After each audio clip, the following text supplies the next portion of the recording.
नमस्कार class 11th UP board के सभी छात्रों को जय हिंद बच्चों। आज हम लोग वार्षिक परीक्षा 2025 के लिए एक इम्पॉर्टेंट क्वेश्चन पेपर लाए हैं रासायनिक विज्ञान का। बच्चों, ये क्वेश्चन पेपर में आपको सभी के सभी इम्पॉर्टेंट ही क्वेश्चन देखने को मिलेंगे, इसलिए आप सभी लोग इस क्वेश्चन पेपर का अच्छे प्रकार से रिवीजन करेंगे और साथ साथ में आप लोग अपनी पढ़ाई भी करते रहें। और आपके एग्ज़ाम भी नज़दीक हैं। जो भी छात्र विद्या भारती में पढ़ते हैं उनके एग्ज़ाम जल्दी होने वाले हैं, तो आप सभी लोग अच्छे प्रकार से यहाँ पर पढ़ाई को करते रहेंगे। तो यहाँ पर सबसे पहले आपका जो पहला प्रश्न यहाँ पर कह रहा है कि सभी प्रश्न को हल करना अनिवार्य है। तो यहाँ पर आपका पहला क्वेश्चन कह रहा है कि जब द्विगंशी क्वांटम संख्या आपकी यल बराबर 0 हो तो कक्षक की आकृति कैसी होगी। अगर आपकी जो यहाँ पर द्विगंशी यहाँ पर जो आपकी क्वांटम संख्या है, अगर वो एल बराबर 0 हो जाए तो यहाँ पर कक्षक की आकृति कैसी होगी। तो बच्चों, यहाँ पर हमारी कक्षक की आकृति कैसी होगी, गोलाकार होगी। कैसी होगी, गोलाकार होगी। इसके बाद क्वेश्चन नंबर यहाँ पर खा कह रहा है कि निम्न में से कौन सा यौगिक एरोमेटिक नहीं है। तो बच्चों, यहाँ पर आपका कौन सा यौगिक है जो एरोमेटिक नहीं है, तो यहाँ पर वो हमारा है साइक्लोहेक्सेन। कौन सा है, साइक्लोहेक्सेन। इसके बाद क्वेश्चन नंबर गा यहाँ पर कह रहा है कि बेंजीन पर सूर्य के प्रकाश में क्लोरीन से अभिक्रिया कराने पर बनता है। तो क्या बनता है, ऑप्शन नंबर बी क्लोरोक्रीन। तो यहाँ पर आपका ऑप्शन नंबर बी वाला करेक्ट आंसर हो जाएगा।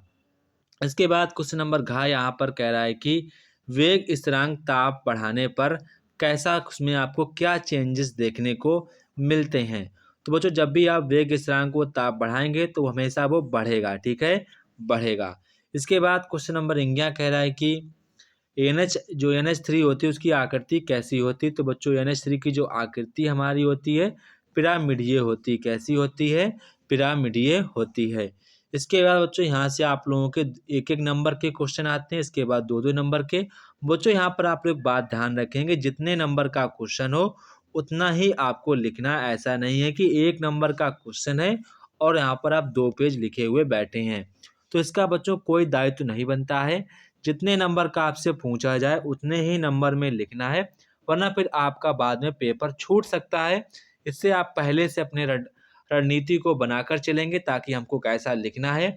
और फिर आपको बाद में बच्चों लाइनिंग भी करनी होती है, हर एक क्वेश्चन के बाद हेडिंग के नीचे भी लाइनिंग करनी होती है। तो आप सभी लोग इन बातों का ध्यान रखेंगे ताकि यहाँ पर आप सभी लोगों के पेपर अच्छे प्रकार से जाएं और अच्छे नंबर भी आएँ। तो यहाँ पर आपका पहला क्वेश्चन कह रहा है कि हाइजेन वर्ग के अनिश्चितता के सिद्धांत पर आपको संक्षेप में टिप्पणी लिखनी है। ये बताते हैं कि यहाँ पर जो कोई भी हमारा इलेक्ट्रॉन है उसकी यहाँ पर गति और यहाँ पर एक साथ उसके बारे में गणना करना ये आवश्यक नहीं है। उनको एक ही टाइम में कोई एक रचना कर सकते हैं, ऐसा यहाँ पर हाइजेन वर्ग ने बताया था, वो अपने शब्दों में लिख सकते हैं। इसके बाद यहाँ पर क्वेश्चन नंबर खा कह रहा है कि हाइड्रोजन फ्लोराइड का जो क्वथनांक होता है हाइड्रोजन हाइड्रोजन क्लोराइड से यानी कि HCl से अधिक क्यों होता है। मतलब यहाँ पर जो हमारा हाइड्रोजन फ्लोराइड है यानी HF है, इसके बीच में जो हमारा यहाँ पर बॉन्ड होते हैं यानी कि बंध होते हैं वो अधिक अधिक शक्तिशाली होते हैं, इसके बीच में कम शक्तिशाली होते हैं। इसी कारण जो इसका हमारा क्वथनांक होता है वो अधिक होता है। इसके बाद क्वेश्चन नंबर यहाँ पर गा कह रहा है कि रासायनिक साम्यावस्था के आप लोगों को 2 लक्षण लिखने हैं रासायनिक साम्यावस्था के। इसके बाद क्वेश्चन नंबर घा कह रहा है कि क्षारीय मृदा तत्व क्या है। तो बच्चों, यहाँ पर जो हमारे आवर्त सारणी की जो समूह 2 है, समूह नंबर 2, उसमें सभी के सभी बच्चों यहाँ पर हमारे क्षारीय मृदा धातुएं पाई जाती हैं। जैसे कि यहाँ पर आप लोग एग्जाम्पल को लिख सकते हैं। यहाँ पर आप बेरियम लिख सकते हैं, बेरियम होता है हमारा। एक हमारा मैग्नीशियम होता है और आप यहाँ पर कैल्शियम लिख सकते हैं। इसके बाद आप स्टोनियम लिख सकते हैं, SR लिख सकते हैं। इसके बाद आप बेरियम लिख सकते हैं। इसके बाद आप रेडियम लिख सकते हैं। ये सभी की सभी हमारी धातुएं क्षारीय मृदा धातुएं, तो आप इनको लिख सकते हैं। इसके बाद क्वेश्चन नंबर यहाँ पर 3 कह रहा है कि प्रकाशिक साम्यावस्था को आपको संक्षिप्त में टिप्पणी लिखनी कि प्रकाशिक साम्यावस्था क्या होती है। तो बच्चों, यहाँ पर समान भौतिक और समान रासायनिक गुण वाले यौगिक लेकिन ध्रुवीकृत प्रकाश के तल के घूर्णन में भिन्न होते हैं, इस प्रकार की घटना को हम लोग प्रकाशिक साम्यावस्था कहते हैं।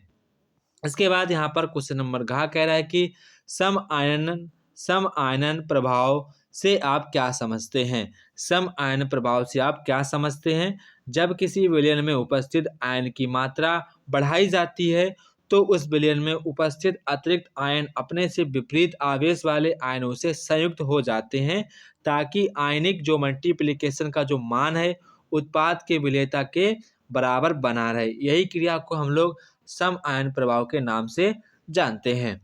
इसके बाद क्वेश्चन नंबर ग यहाँ पर कह रहा है कि 1.8 ग्राम जल में इलेक्ट्रॉनों की संख्या कितनी होगी? तो हमारी 10 होगी। कितनी होगी? 10 होगी। इसके बाद क्वेश्चन नंबर 11 कह रहा है कि बेरिलियम का प्रथम आयन विभव बोरान से अधिक क्यों है? आपको ये समझाना है। इसके बाद क्वेश्चन नंबर 4 कह रहा है कि कारण सही समझाइए कि निम्न में से कौन सा ऑक्सीकारक तथा अपचायक नहीं है। तो यहाँ पर आप देखेंगे, आपको यहाँ आपको बताना है कि कौन सा ऑक्सीकारक है, कौन सा यहाँ पर आपका अपचायक है। इसके बाद क्वेश्चन नंबर 4 यहाँ पर कह रहा है कि हेस के स्थिर ऊष्मा योग के नियम की आपको उदाहरण सहित आपको यहाँ पर व्याख्या करने, मतलब को यहाँ पर आपको एग्जाम्पल भी आपको देना है। इसके बाद क्वेश्चन नंबर ग कह रहा है कि प्रेरक प्रभाव पर आपको संक्षिप्त में टिप्पणी लिखनी है। क्वेश्चन नंबर 5 यहाँ पर कह रहा है कि किन्हीं आपको 3 प्रश्नों को हल करना है। तो यहाँ पर आपका पहला क्वेश्चन कह रहा है कि साम्यावस्था केपी व केसी में आपको संबंध बताना है। इसके बाद आपको सूत्र का भी निगमन करना, मतलब आपको डेरिवेशन करना। बच्चों ये क्वेश्चन आपके एग्जाम में आया हुआ क्वेश्चन है, तो आप इसको सभी लोग अच्छे प्रकार से तैयार करेंगे। कैसे प्राप्त करेंगे? यहाँ पर आपको केवल रासायनिक समीकरण देना है। एथेन से फॉर्मिक एसिड, बेंजीन से फिनॉल, एसिटिलीन से बेंजीन, एसिटिलीन से मेथेन। ये बच्चों इसको भी आपको तैयार करना है अच्छे प्रकार से।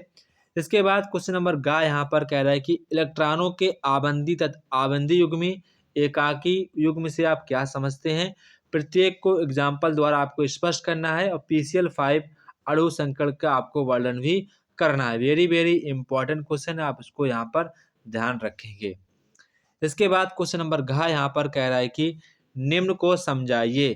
NF3 नहीं बनता है, जबकि PF5 बनता है। क्वेश्चन नंबर ख दूसरा कह रहा है कि सिलिकॉन की तुलना में कार्बन की संकलन प्रवृत्ति प्रबल होती है, क्यों? इसको आपको रीजन बताना है।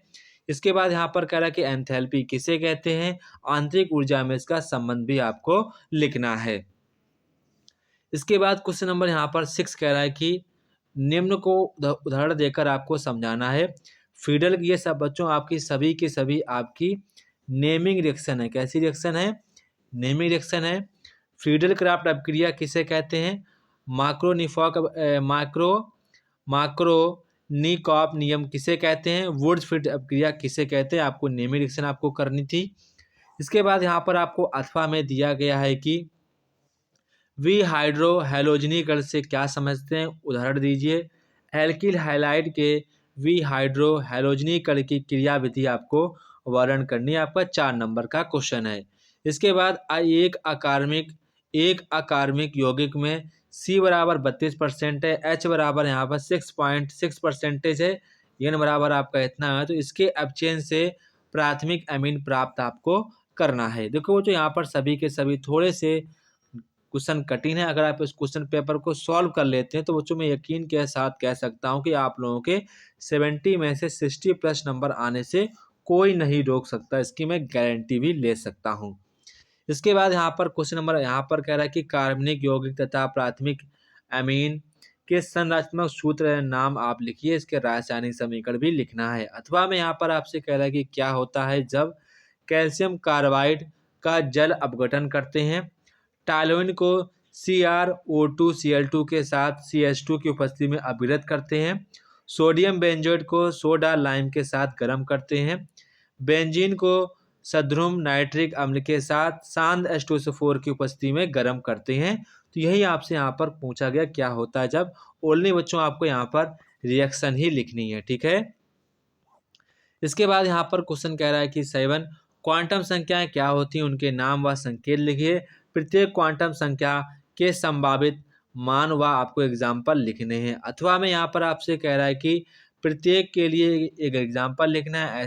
sp sp2 sp3 संकरण को आपको समझाना है। सिग्मा तथा पाई बंधों में अति व्यापन को आपको एग्जाम्पल देकर समझाना है। तो बच्चों ये आप क्वेश्चन नंबर 1 और 2 है, दोनों के आपके लिए काफ़ी ज़्यादा इंपॉर्टेंट है। इनको आप अच्छे प्रकार से तैयार करेंगे अगर बच्चों आपको क्वेश्चन पेपर अच्छा लगा हो तो कमेंट बॉक्स में कमेंट करके बताएंगे। अगर बच्चों आपको क्वेश्चन पेपर चाहिए तो आप हमें इस नंबर पर यहाँ पर क्वेश्चन पेपर को मांग सकते हैं। ओनली 5 स्टूडेंट को सबसे पहले क्वेश्चन पेपर दिया जाएगा फ्री ऑफ कॉस्ट। जय हिंद बच्चों, फिर मिलते हैं अपने नेक्स्ट वीडियो में। जब तक कि आप सभी लोगों को जय हिंद।